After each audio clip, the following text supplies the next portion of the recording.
अभी हम आरएलजेपी के प्रदेश कार्यालय के बाहर खड़े हैं। बता दें कि आपको आरएलजेपी प्रदेश कार्यालय का तस्वीर दिखाएंगे। आरएलजेपी कार्यालय के बाहर खड़ा रहने के जो वजह है कि आरएलजेपी की प्रदेश कार्यालय उसको खाली करने का आदेश दिया गया है भवन निर्माण विभाग की ओर से। बता दें कि भवन निर्माण विभाग की ओर से लेटर जारी की गई है और जिन्होंने टैक्स नहीं जमा किया है और साथ ही साथ जो ब्यौरा उन्होंने जमा नहीं किया, इसलिए इस प्रदेश कार्यालय को खाली करने का आदेश दिया गया है। बता दें कि यहाँ पे पहले एलजेपी कार्यालय हुआ करता था, जो स्वर्गीय रामविलास पासवान की जो पार्टी था, एलजेपी लोक जनशक्ति पार्टी। वो लोक जनशक्ति पार्टी दो गुटों में बंटने के बाद आरएलजेपी जो पार्टी बनी और उसके अध्यक्ष हुए पशुपति पारस, और पशुपति पारस को ये कार्यालय आवंटित किया गया था और उसके बाद कार्यालय को अब जो है खाली करने का आदेश दिया गया है। बता दें कि अभी ये अपडेट नहीं आया कि कब इस कार्यालय को खाली करने का आदेश दिया है, लेकिन जो अंदर खाने की जो खबर है कि 30 तारीख के बाद ये जो कार्यालय को खाली कर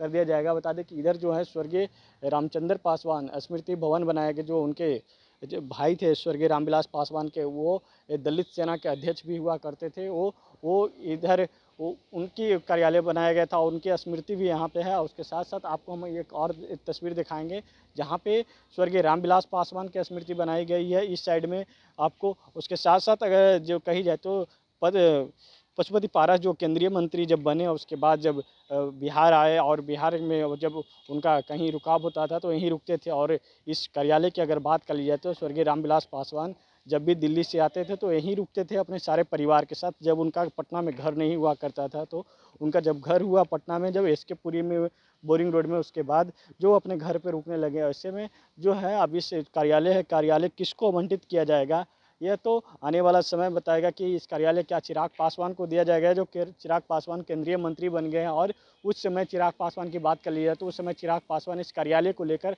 लगातार संघर्ष कर रहे थे कि कार्यालय हमको दिया जाए, लेकिन उस समय चिराग पासवान के पास कुछ बचा था नहीं, सिर्फ एक सांसद के अलावा। लेकिन इस बार जो है चिराग पासवान के पास 5 सांसद हैं। और उसके साथ साथ जो बात कर ली जाए तो चिराग पासवान जो केंद्र में मंत्री हैं। ऐसे में क्या हुआ, पुराने जो पिता का विरासत था, पिता के विरासत हाजीपुर तो बचा लिया, क्या अब पिता के विरासत जो पार्टी कार्यालय है वो पार्टी कार्यालय में बचाएं पाएंगे या नहीं? क्योंकि जो चिराग पासवान की जो पार्टी का जो अध्यक्ष हैं राजू तिवारी, वो भवन निर्माण विभाग को पत्र लिखा है कि ये जो कार्यालय लोजपा रामविलास को आवंटित किया जाए। लेकिन अब देखना होगा कि लोजपा रामविलास को ये कार्यालय आवंटित होता है या फिर जो आरएलजेपी है वो आरएलजेपी के पास ही रहता है या पशुपति पारस के पास ही रहता है।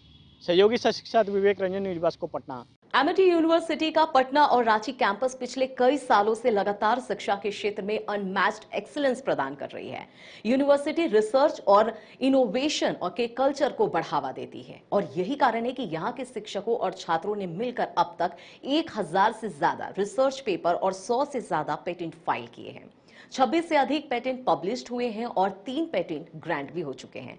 और यही नहीं, यहाँ के फैकल्टीज और स्टूडेंट्स 100 से अधिक किताबें पब्लिश भी कर चुके हैं। यूनिवर्सिटी के दोनों ही कैंपस में स्टूडेंट्स को कॉर्पोरेट प्लेसमेंट प्रोसेस को क्रैक करने के लिए ट्रेनिंग दी जाती है और इसलिए एमिटी यूनिवर्सिटी अपनी स्थापना से ही देश विदेश के कई जानी मानी मल्टीनेशनल कंपनीज जैसे अमेजॉन, एक्सेंचर, जेपी मॉर्गन और GPT, TCS, Wipro, ITC, federal bank, Hindustan Unilever जैसे 180 रेप्यूटेड कंपनीज के लिए रिक्रूटमेंट की प्रेफर्ड चॉइस बन गया है।